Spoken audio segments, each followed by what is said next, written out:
the event of the chances of war throwing either of the parties into the hands of his enemies. Whatever may be the truth, as respects the root and the genius of the Indian tongues, it is quite certain they are now so distinct in their words as to possess most of the disadvantages of strange languages. Hence much of the embarrassment that has arisen in learning their histories, and most of the uncertainty which exists in their traditions.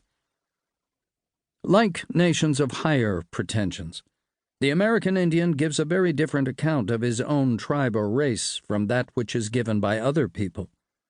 He is much addicted to overestimating his own perfections, and to undervaluing those of his rival or his enemy, a trait which may possibly be thought corroborative of the Mosaic account of the creation.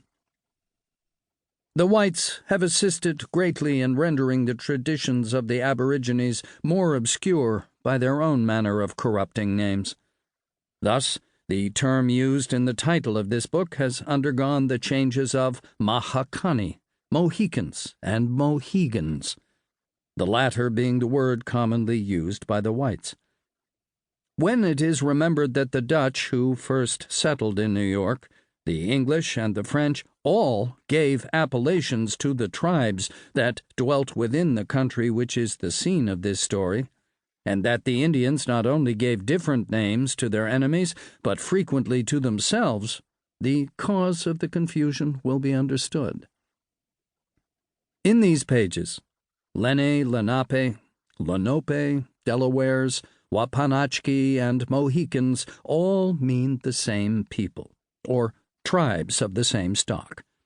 The Mengwe, the Maquas, the Mingos, and the Iroquois, though not all strictly the same, are identified frequently by the speakers being politically confederated and opposed to those just named. Mingo was a term of peculiar reproach, as were Mengwe and Magua in a less degree. The Mohicans were the possessors of the country first occupied by the Europeans in this portion of the continent.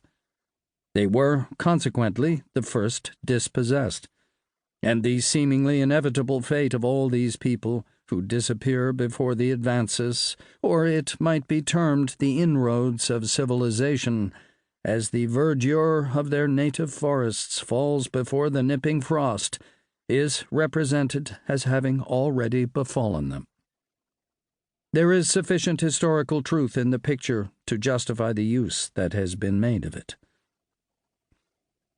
In point of fact, the country which is the scene of the following tale has undergone as little change since the historical events alluded to had taken place as almost any other district of equal extent within the whole limits of the United States.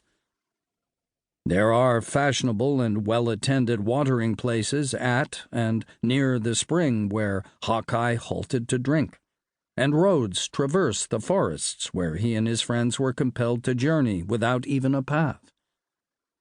Glenn's has a large village, and while William Henry and even a fortress of later date are only to be traced as ruins, there is another village on the shores of the Mohican.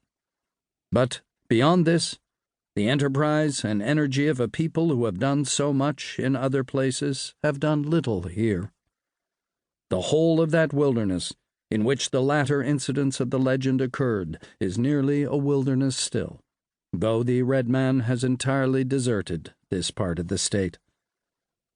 Of all the tribes named in these pages, there exist only a few half-civilized beings of the Oneidas on the reservations of their people in New York. The rest have disappeared, either from the regions in which their fathers dwelt or altogether from the earth. There is one point on which we would wish to say a word before closing this preface. Hawkeye calls the Lac du Saint-Sacrement the Mohican. As we believe this to be an appropriation of the name that has its origin with ourselves, the time has arrived, perhaps, when the fact should be frankly admitted. While writing this book, fully a quarter of a century since, it occurred to us that the French name of this lake was too complicated.